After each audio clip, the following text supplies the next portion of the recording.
No, first ones. Yes, those look good. Where are your bright red ones? I have some somewhere. I don't No, know. those are good. Are they purple? They are purple. Yeah, perfect. Goes with your shirt.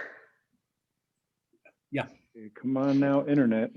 You want to be And- connected. You want to be coordinated. Are we going to be on Facebook Live today? Yes, we Yeah, were last week. Good. Oh, come on, internet. It's not loading. Oh, Can you let everybody in and work on that while we get started? yeah, I can do that. Why don't you do that? And I'll introduce Llama. Yep. Okay, here we go. Here we go. Buckle up.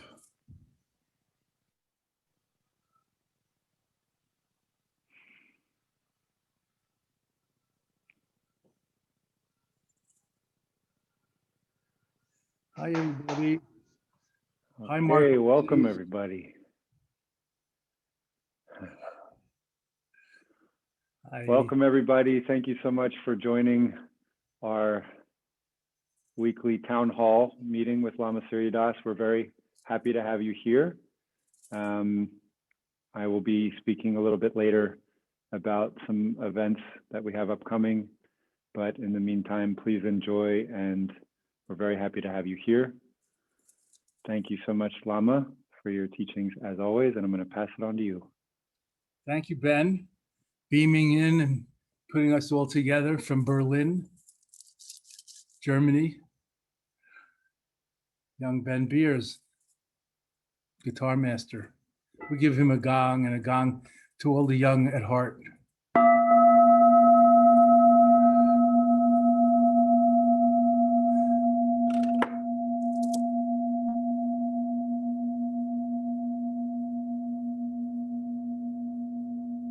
To all the young at heart and the ever freshness of the living spirit of the light of now. Jancho Samcho Krimpoche Makye Panang Ke Gyochi Ke Panyampa Mepaya Kane Kandu Pelwa Show. From the Tibetan.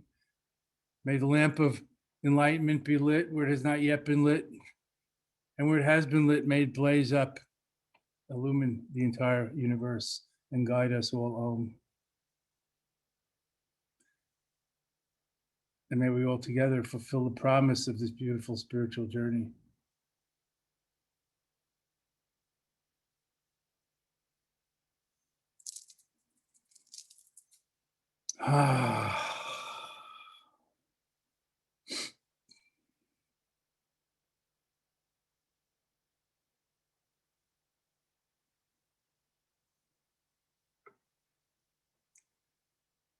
I want to make a few remarks about alignment today. There are so many Buddhist topics and so many that I've covered in my last 30 years of teaching and in my 16 or 17 published books and elsewhere, and even here, and also in the last school year of the monthly master classes. And everybody's talking anyway about loving kindness and compassion, resilience, mindfulness, yoga, body, mind, energy and spirit connection and interconnectedness. But beyond isms like Buddhism, Hinduism, and Buddhism, and all the other things in this world, let's just talk in English in more of the normal language that we share about alignment, about centeredness, about being here now. And I'm not going to stress the now. I have a whole book on that, Buddhist Standard Time. Eckhart Tolle has several books on this. We need a new now anyway. It's getting a little old. We've heard about be here now for 50 years, and now there's the new now. But the now also can get old, you know? This is not a one-way street, this life. Oneness can only take you so far, by the way. Unity and diversity is more of a deeper and bigger perspective, more mature comprehension. So I've been thinking about alignment. For example, think about yourself. When are you most at ease and at home? Must I be explicit and say with yourself? Let's take that back. When are you most at ease and at home? Without the self part. When are you most at ease and at home? I'm not saying what do you like best. I'm not saying what is your favorite flavor, color, or sweet. I was exercising with my underage trainer the other day, meaning he's under 30, which just drives me right to the edge. And I realized extreme exercise is a good way of being aligned because there's no room to think about anything else or obsess about yourself or how you're feeling or how you're doing. And anyway, if there's any evaluating or correction to be doing, that's Eric's job, not mine. And I can, not only can, I have thrown myself into it already. So what to do except be in that zone, go with the flow and do it. And that's a good example of the alignment that we can achieve or experience in meditation and in beyond meditation in life, not in just sitting, just breathing and just being. Let's call it now for shorthand, the 3 principles of natural meditation: natural body, natural breath, natural mind, heart, mind, just being, just sitting, just breathing. But how about just standing when you're standing, even at the corner waiting for light? It's too late to wait. If you're there for 30 seconds, you could use that time, and you don't have to use it to take notes or be productive necessarily either. Perhaps you could be writing the book of light, not just your books or your to-do lists, or the book, the symphony of music that is your life, not just thinking musical notes or jingles or lyrics. I hope you're with me. So there's so many opportunities in life to just be wholly present and complete. In fact, we have some already. We don't necessarily think of these as sacred or spiritual moments or portals or opportunity, but they are. How about sex? I'm not going to go into that subject, but that's why there's tantric yoga and tantric sex. How about your favorite art form? Whether it has concrete results like painting, sculpture, poetry, or just cooking, cleaning, putting things in order, as my wife used to like to do, being an MBA. It was like an art form to her. It was her zen. At first, it bugged me, but then I noticed it was her zen. Putting things in order made everything right, just like me breathing, relaxing, and smiling, putting my inner things in order makes everything right. It doesn't change the universe. It changes and transforms me and my relation to the universe and to everything. So when are we most aligned or one with ourselves, at ease in our own skin, in modern parlance? This is a rhetorical question to think about for yourself. Maybe it's when the muse is flowing through you in your art form. That's a nice idealized picture. For some, the inner lawyer will say, objection, Your Honor. Objection, Your Lama, Your Luminosity. I'm not an artist. That's special. I'm an ordinary guy. We're all artists creating our life every day and every moment. Let's not be fooled. And life is improvisational, just like art. Thich Nhat Hanh says washing dishes. He doesn't say even washing dishes. Washing dishes in the sunlight of awareness is our practice, is mindfulness practice. He doesn't even say, is mindfulness in daily life? We're not dividing in this moment meditation and post-meditation, life and spiritual practice. He's just saying, doing anything in the sunlight awareness is our practice.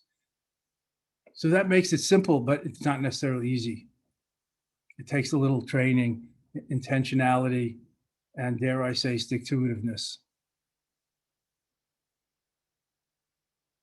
I've been meditating for decades, I'm not even going to say when, because then you'll think, well, if he's been meditating that long and he's still a train wreck, what hope is there for me? I'll just go and, Sunday used to belong to the church, but today belongs to the NFL. So, I'll just go and watch the football game or whatever your distraction is. Not that there's anything wrong with it. And Sunday's a good day to relax and, quote, be distracted. But distracted from what? Relaxed from work. Relaxed from hurrying, maybe. But not distracted from life. I mean, that is life. I'm sure the nonviolent Buddhist monk and Zen master, poet, peace activist Thich Nhat Hanh would agree. Just watching in the sunlight of awareness is our practice, not what is being watched. There is no what anyway, that's so subjective. When are we the most present and accountable? Not wishing we were somewhere else, not leaning forward into the next moment, waiting to get there and not being here. That's a habit. And then we're never here. We're always waiting for the next thing, like school kids. I don't know if this is your experience. I was always waiting for the bell to ring, the end of class, or for recess, or for gym. Maybe some people didn't like gym. I was an athlete. I like gym. Always waiting for the school day to be out, as if real life started at 3:00 in the afternoon or whenever the school day was out, waiting for the weekend. Is this resonating with anybody? You have to go on waiting, counting the days toward Christmas, waiting for the summer vacation. Need I go on? It's worth thinking about it. Always waiting to grow up, waiting to decide what we get, what we buy, where we go, where we drive, what we have, what we do, not being told. Of course, there's nothing wrong with being told when you're young. Guardians need to tell and direct and instruct, but when we grow up and individuate, we need to internalize that guardianship and be aligned with that, not anti-authoritarian against our own judgment and authority. We have to assume the authority, not authoritarianistically, but be responsible, aligned with what's happening and who and what we are and our priorities and our values. So here we are having our public meditation town hall. We'll talk about meditation a little bit, back from daily life, where we can find this in any moment, wherever we are, and our natural, quote, meditation, by whenever we're most engaged or present, not waiting, not thinking about the results, not painting, house painting as efficiently as we can so we get paid at the end. But when the muse is coming through you and you're just painting, artistically, and I'm not going to say like somebody mention some name that we all can feel not as good as, Jackson Pollock, who can paint as well and as, representationally as him. I mean, you have to have ego to do that. This is the enlightened side of ego. You have to have enough strength to express without thinking what the critics are going to make out of all the sloshy squiggles, so non-representing anything. Poetry is my art form besides life, besides Dharma, which is a kind of for me, jazz of itself. I mean, I have classical background, but I'm more of a jazz Dharma player, coach. That's it. Poetry is my métier, writing, it always has been. Although when I was young, I was told that was for girls, so I didn't tell anybody that I liked words. What? Jeffrey likes Shakespeare? In those days, we didn't have other comments like he might be, loose, what do you call it, light in his loafers, and we'll skip that. Poetry is my métier. When I'm writing my notebook, which I do still in a notebook without a computer, when the muse is flowing, there's no me, and I'm not thinking about editing it or what people think or publishing it or sending it out or if it's good or not. Just doing it. That's the spiritual, sacred, meditative, contemplative part of my art. Let's call it poetry for now. But by extension, it spills over into writing my books with deadlines for New York publishers, my 300 or 400 page books. It spills over into writing postcards for my wife, who doesn't like to write postcards. If I have a pen in my hand, I'm good. I'm golden. I'm good to go. If I have a microphone in my hand, similar. We won't go into that, Mishigas. But you have to have an ego to be an artist and to live truly, but not be an egotistical bastard, the middle way, as always. So what is it for you? When are you most at one or aligned? It's like a small chiropractic adjustment where all of a sudden, when I sit down on my meditation cushion, since let's just say to be funny, my meditation cushion is, I know I wasn't supposed to say this, according to me, 52 years old, no, 54. It's really an old downtrodden and pathetic thing, but it's so comfy, so cozy, my rut. Odoriferous even, but it's my smell. It's very cozy, like a dog. I remember my dog always liked to sleep in its crate because there was a puppy there and it had its blankie there. And even when the door was open, it would go back and sleep in its crate, in her crate, in their crate, let's say. I think Lily would say that's her pronoun, them, they. When I sit on my cushion, all of a sudden I'm aligned. Let's not be idealistic. I'm not saying every meditation is a good meditation. But alignment is there. There's like body memory that's beyond my mind thinking, oh, I should sit up straight. I should cross my legs this way and not that way. Oh, my hip replacement. But I really don't want to hang my leg down. That wouldn't be Buddhist. Nonsense. Naturalness is the way, as the Zen masters say. So alignment is so important. And how do we get aligned? How many years does it take to get aligned? I'm not going to promote chiropractic or any kind of particular, therapy or modality, but those who have benefited from chiropractic know a small chiropractic adjustment can change the whole landscape. You don't necessarily need back surgery and risky back surgery and months to recover.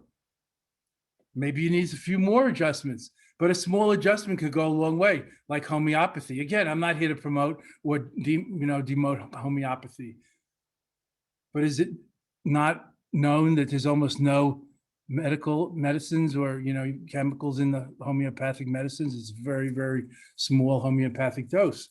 Just like if we have a quickie, a 1-minute meditation, it forms the whole day. Just like if we have a little tiny blot on a piece of paper, it might send us on a nice 8-hour trip. It's very, very potent. The quality, the potency of these things, not just the quantity. I don't know about you. I don't have to meditate a half an hour to feel aligned at home or at peace. Of course, sometimes I'm distracted.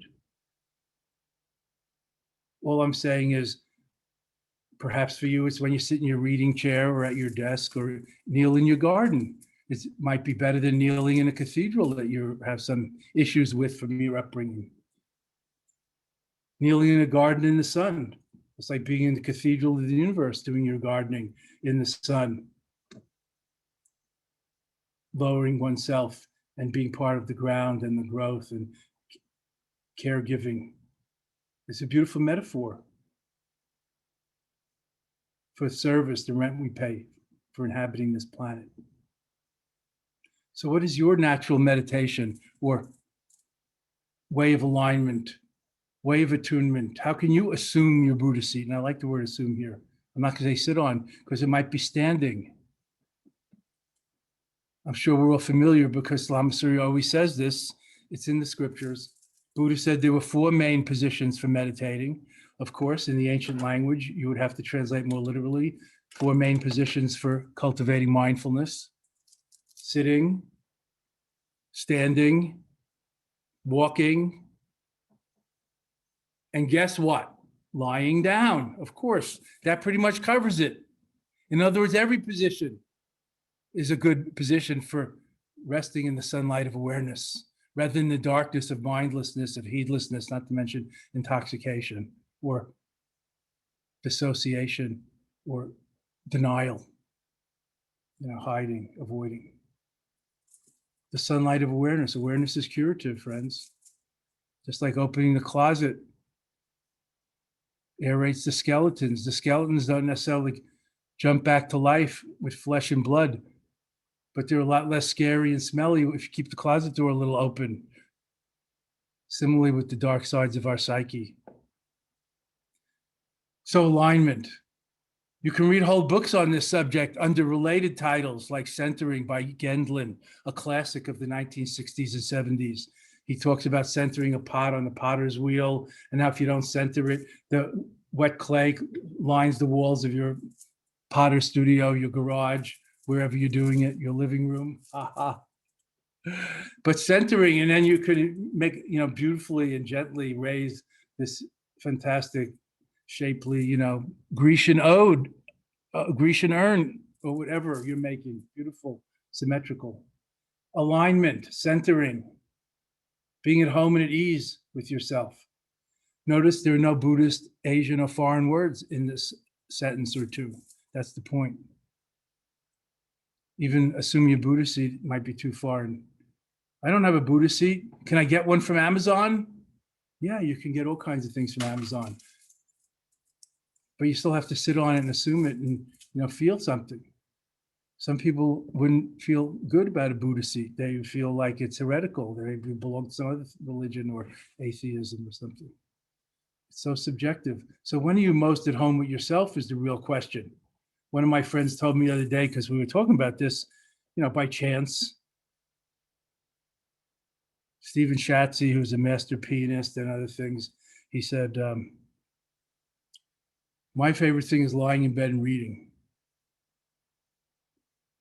I said, oh, I can relate to that.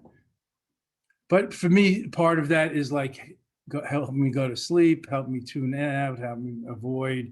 But there's another part of that, of course. I'm not going to say that you don't, that your way isn't as good as my way.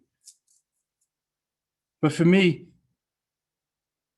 lying in bed has a little bit of the habit, again, the body memory of going to sleep, of falling asleep, of avoiding, of staying in my room. It's fine to be in solitude, but it should be noble solitude, not because you're being punished and sent to your room, children, not because you're hiding in your room, because you have agoraphobia, fear of outside, or social anxiety, fear of people, or because you'd rather be alone than, bumping up against other people. Some people are more introverted. But hiding in the room, avoiding, ain't necessarily the great way of freedom and wakefulness, of openness and awareness. So when are we most aligned? And aligned in ourselves, aligned with others, feeling like being the right person in the right place at the right time. That ain't ego. That ain't narcissism. When I sit on my 52-year-old cushion, I am the right person in the right place at the right time. Even if I don't have the best meditation or visions of Buddha or anything or experience nirvanic peace, big deal. It's okay to have a bad air day, as we say, as the meditators, concentrate on the breathing. Bad air day or bad air week or bad hair day, also bad hair life. It's okay. There are many other parts that are not bad, I'm sure. Even though we're here right now for an hour together, or even if we're tuning in for 2 minutes, there's so much to be grateful for. We have the freedom, we have the technology, we're living in the rich place, the first world. We're in the top 0.1%, as I always say, not just the top 1%. And yet we're dissatisfied. Let's try to tune in a little, get more aligned with our good fortune. See the 3/4 of the glass that's full, not the quarter that's empty. I should say the half that's empty. It seems empty. because form and emptiness arise together. In Buddhism, we have a term co-emergent. Kala Rinpoche explained, and this is in a way old world explanation. So the explanation might have to be explained, but it's like iron and rust. As soon as there's iron, there's rust. As soon as iron emerges into the air, the oxygen, the rusting starts. That's like samsara. That's like aging. As soon as you're born, you start aging. That's natural. Big deal. You're young, plenty long, if you're lucky. Then you get middle-aged. Then you get older, if you're lucky. That ain't the bad news. That's the good news. Better than dying young, right? So as soon as there's the light, there's some shadow in this dualistic world. That's all. Like the yin-yang symbol is a symbol of total alignment or balance. Buddha called his teaching the middle way. I call that balance and appropriateness. So I want to talk about that today and mention a few things, including centering. And of course, we could go on with this. It's a huge subject. My friend, late friend, the Christian saint Thomas Keating has done major work, taught about it, written about it. You could probably learn about it on YouTube or wherever you go for sound and sight, audio books. I don't know. I'm still in the book world myself, loving books, reading and writing. Christian centering prayer, or centering prayer, he calls it. Contemplative prayer without words, without asking for anything, just awakening or being, awareing in the presence of God, as he calls it. It's not that different than our own Dzogchen Mahamudra meditation. Assuming our Buddha seat, being the right person, the right place, the right time. Alignment, being centered, recognizing that we are the center of the universal mandala. Not egoly, I am the center of the universe. No. But each part of the mandala is the center, like a hologram. The whole is in each part. That's the chiropractic shift from me to we and back again in the I-thou relation that we're talking about, not I-it, not grasping or pushing away objects, things, and people, but I-thou, eye to eye, like looking in God's eyes like a mirror. Anyway, alignment. We don't hear enough about that these days. If you're practicing yoga, probably resting in each asana for that little period of time, that minute, that half minute, whatever it is the moment of alignment. And otherwise it's flow, meditation and movement. But just being in that asana, you don't have to have crossed legs or be sitting to be one with the flow, to be aligned, to be attuned, to be in the zone. In fact, performance coaches teach how to be in the zone in heightened action, as we all know. That's why athletes, musicians, jet pilots, all kinds of people are taught about how to be in the zone, how to routinize these extreme, quote, sports, unquote, so that it happens almost without our mental interference at the moment. We are trained. That's why we say in the Buddhist meditation traditions, the mindfulness, the concentration, the meditation traditions, in the beginning, we have to learn and practice again and routinize and practice and get used to it and carry the practice with us, the awareness, wherever we go, the intention, attention, wherever we go. Later, it carries us wherever we go. I found that to be very true. That's why I always say it's too late to wait. It's also too early to hurry. There's plenty of time, so take it easy. We don't have to go beyond time or go beyond anything. Just be aligned with it and in the flow. We don't have to get into the flow. The flow is going through us right now. So let's breathe. If you haven't been breathing yet, breathing is a very important Buddhist practice. Don't leave home without it. I'm sorry, I always say the same things. If there's any joke writers out there or wisdom writers, please send me some new material. Although there's not much more to say. People always say, you have so many books on different subjects. It's unbelievable. I say, really, to me, everyone's the same. I'm teaching Dzogchen. What is Dzogchen? It's the innate and natural great completeness. There's so many ways to be the right person in the right place at the right time. And I'm not even talking about do the right thing as opposed to the wrong thing. Make whatever you're doing now the right thing. That's all. Who's judging? If you want somebody over you to judge, that's fine. But then there also might be a little notion of pushing down or suffocation or, restriction. But with freedom comes responsibility. So take care, stay aware. Pay attention, it pays off. So just breathing, relaxing, smile a little. Leo, I see your funny face. It makes me smile. Leo's been meditating so long, he even forgot that he knows how to meditate.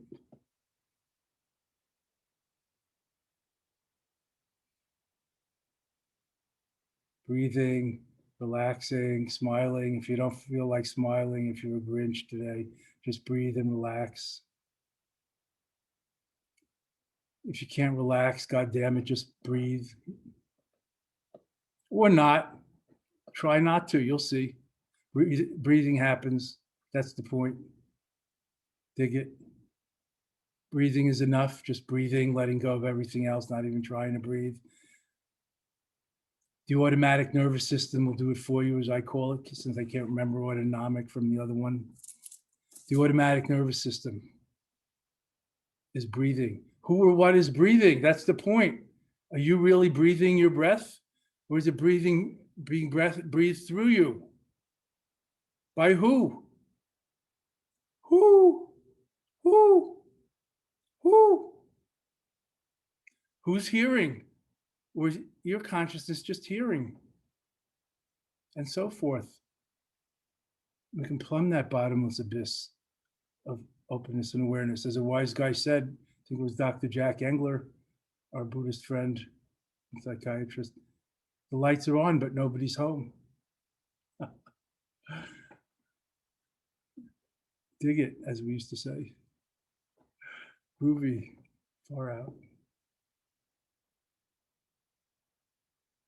Out of sight. Buddha vision. Room for everything, lacking nothing. Basic principles of natural meditation or non-meditation, as we call it, undoing the habits of overdoing, just breathing, just sitting, just awareing, mindful rather than mindlessly sleepwalk through life. Naturalness is the way. Rely on the natural state, the united state of mind, rather than fabricated, generated, temporary states of mind or heart, moods and feelings. Just relax into the natural state. Don't even worry about whether it is it or not. Relax into the natural state, friends, or whatever state you're in, that will do. Be the right person, the right place, the right time. Assume your Buddha-ness, not your seat. Maybe you're standing on your head like some people do in yoga and meditation. Assume your Buddha posture, your Buddha asana, your Buddha-ness, your divinity. Rest in the light. Be the light. Lighten up and enlighten up. Imaho. This is the joy of natural meditation. This breath, only breath. This moment, only moment. Incandescent presence, present awareness, nowness, the true, authentic Buddha, Buddha-ness, Buddha nature within. Imaho, wondrous, eureka, yes. And enjoy the joy of non-meditation, of just being.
Just breathing in, calming, clearing the heart and mind, breathing out, relaxing, letting go, smiling. Just breathing, just sitting, just being present and aware, natural body, natural breath and energy, third natural heart mind. Leave it as it is and rest your weary mind. See through everything, all momentary, dreamlike, anomalous phenomena, and noumena, mind stuff. See through everything and be free. Rest in luminous, senseless openness, the bigger picture, the ultimate sphere, the great completeness. Wow. Enjoy the buoyant joy of naked awareness meditation. Awareness, aware of awareness itself.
Om Mani Padme Hori. Om Mani Padme Hum. Om Mani Padme Hum. Om Mani Padme Hum. Om Mani Padme Hum. Om Mani Padme Hum. Mantra 3. Om Mani Padme Hum. The jewel in the lotus, the Buddha is within. Om Mani Padme Hum. Om Mani Padme Hum. Om Mani Padme Hum. The mantra of unconditional love and compassion, the Dalai Lama's mantra. Avalokita's mantra, Om Mani Padme Hum, Kuan Yin, Re, Om Mani Padme Hum, Re, Om Mani Padme Hum, Re, Om Mani Padme Hum, Om Mani Padme Hum, Padme Hum. Feel free to join in, each in your own place. Om Mani Padme Hum, Re, Om Mani Padme Hum, Re. Om Mani Padme Hum. Om Mani Padme Hum. Om Mani Padme Hum. Om Mani Padme Hum. Don't be self-conscious about your singing or chanting or pronunciation. This is a Buddhist prayer. No one's listening. Om Mani Padme Hum. Om Mani Padme Hum. Om Mani Padme Hum. Om Mani Padme Hum. May all beings be happy, content, and fulfilled. Om Mani Padme Hum. Om Mani Padme Hum. Om Mani Padme Hum. Om Mani Padme Hum. Om Mani Padme Hum. May all be awakened, liberated, and free. Om Mani Padme Hum. Om Mani Padme Hum. Om Mani Padme Hum. Om Mani Padme Hum. Om Mani Padme Hum. May there be an end to inequality and in the iniquities of this world, injustice, oppression. Om Mani Padme Hum. Prejudice. Om Mani Padme Hum. Slavery. Om Mani Padme Hum. Om Mani Padme Hum. Gender discrimination, etc. Om Mani Padme Hum. Om Mani Padme Hum. Om Mani Padme Hum. Om Mani Padme Hum. Om Mani Padme Hum. Om Mani Padme Hum. May all be healed and whole again. Om Mani Padme Hum. Om Mani Padme Hum. Om Mani Padme Hum. Om Mani Padme Hum. Om Mani Padme Hum. Om Mani Padme Hum. May this planet itself be healed, rebalanced, restored. Om Mani Padme Hum. It's endangered environment. Om Mani Padme Hum. The air, the waters, the flora and fauna. Om Mani Padme Hum. Om Mani Padme Hum. Om Mani Padme Hum. Om Mani Padme Hum.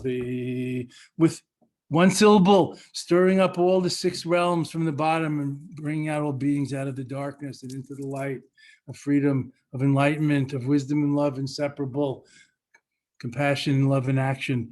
Om Mani Padme Hum. Om Mani Padme Hum. 6 syllables, 6 realms, 6 Buddhas, 1 in each realm. Om Mani Padme Hum. Om Mani Padme Hum. Om Mani Padme Hum. Om Mani Padme Hum. Like the 6-armed protector that Chenrezig becomes. Mahakala. Om Mani Padme Hum. Om Mani Padme Hum. The guardian, the steward of all. Om Mani Padme Hum. Om Mani Padme Hum. Om Mani Padme Hum. Om Mani Padme Hum. Om Mani Padme Hum. Om Mani Padme Hum. Om Mani Padme Hum. Om Mani Padme Hum. May all be awakened, liberated, and free. Om Mani Padme Hum. Om Mani Padme Hum. May there be an end to pandemics, and we be more prepared for natural disasters. Om Mani Padme Hum. Om Mani Padme Hum. Om Mani Padme Hum. Om Mani Padme Hum. May there be peace in this world and harmony. Om Mani Padme Hum. Om Mani Padme Hum. Om Mani Padme Hum. Om Mani Padme Hum. Om Mani Padme Hum. Om Mani Padme Hum. Om Mani Padme Hum. Om Mani Padme Hum. Om Mani Padme Hum. Om Mani Padme Hum. Om Mani Padme Hum. Om Mani Padme Hum. Om Mani Padme Hum. 6 syllables, 6 realms of existence, 6 senses. Liberated. Om Mani Padme illumined. Transparentized. Purified, transformed. Om Mani Padme Hum. Om Mani Padme Hum. Om Mani Padme Hum.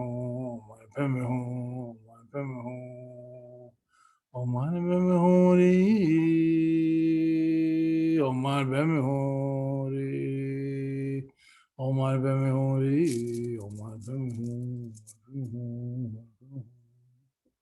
Om Mani Padme Hum. Om Mani Padme Hum. Om Mani Padme Hum. Om Mani Padme Hum. Om Mani Padme Hum. Om Mani Padme Hum.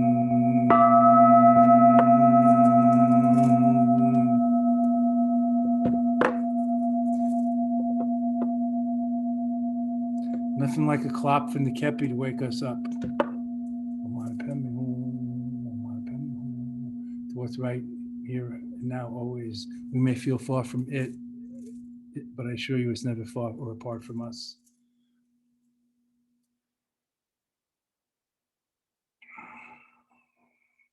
Oh, mommy, pray me home, aligned, centered, complete, fulfilled, content. Seekers become finders, being there while getting there, here, every step of the way. Coming home to ourselves and this gifted life. So miraculous, so beautiful, so mysterious, beyond concept.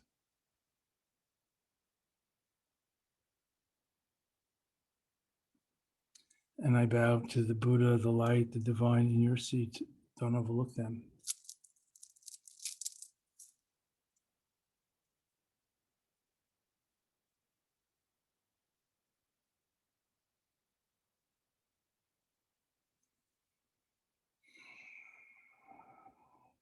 It always seems redundant to say anything after that.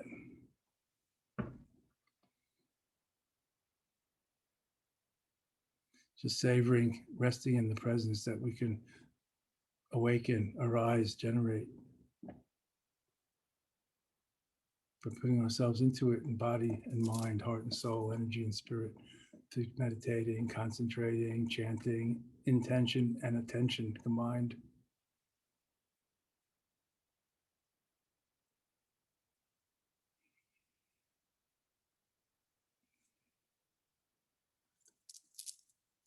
If you want to use those resolves as we translate it in Buddhism, may all beings be happy, may all be peaceful, healed, liberated, based on the loving kindness scripture, the Metta Sutra, the loving kindness and benevolence scripture taught by Buddha. There's 2 or 3 or 4 pages of those as a guided meditation in my book, Awakening the Buddhist Heart, and about the 15 or 20 different kinds of love and compassion. And they're laid out with Om Mani Padme Hum, these one-line prayerful affirmations, resolves, we call them in Buddhism. Setting the intention and actually setting it in motion, kind of like body English. Like when you shoot a basketball and you start going like this to help it afterwards, or your follow through actually determines whether it goes where you want it to or not. It's a mystery. If you're not initiated into that, I'm sorry. Any questions or sharing, please go ahead. It's a beautiful day, isn't it? Thank you, Lama. We have a question from Eddie. How is the concept of bhakti different in Buddhism versus Hinduism? Bhakti is a Sanskrit word or tradition in Hinduism. It means devotional practice, transmuting emotion into devotion. In Buddhism, it shows up in different ways. We don't use the word bhakti. It shows up, for example, in the Guru Yoga tradition of devotion, faith and devotion, in Tibetan, Depa and Mugu. Not just blind faith, but interest and trying it out and getting results. So blind faith, then lucid faith or experience, and then comes conviction. So we practice like that in the Guru Yoga tradition, raising gratitude and devotion to those benefactors, teachers, etc., helpmates who have helped us get on in the spiritual life, and specifically meditating on the face or the image of the guru, let's say, the teacher, let's say, doesn't have to be a teacher, it could be a deity. Like people invite Jesus into their life. That doesn't necessarily mean they leave the door open for him to set a place at the table, like for Elijah in the Jewish home. It's the archetype, inviting the principle of Jesus' mercy, forgiveness, and love, unconditional love in. So using the guru as a portal to the divine, using our devotional emotion to help us realize inseparability from what they call the eternal companion in bhakti. Of course, Buddhism is a little less dualistic that way, but there's probably a non-dualistic side to bhakti too, but I'm not going to stress that. I've talked and argued with Ram Dass about that, Sham Das, and other swamis and people. And if you get down to it, you know, like the Shiva tradition, Advaita Shiva, and Kashmir Shaivism has a non-dual, a devotion to Shiva aspect, which means places Shiva not as a guru, but as one's true higher self or nature.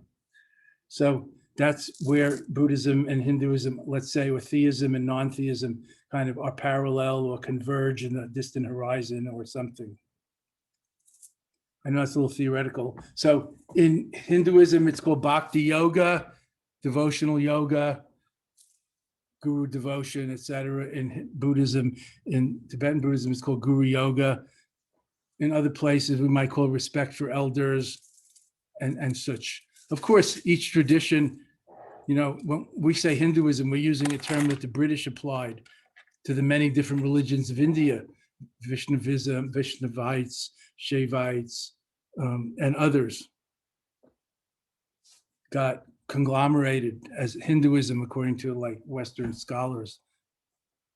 Buddhism also has many different schools, and some don't even recognize or know about the others.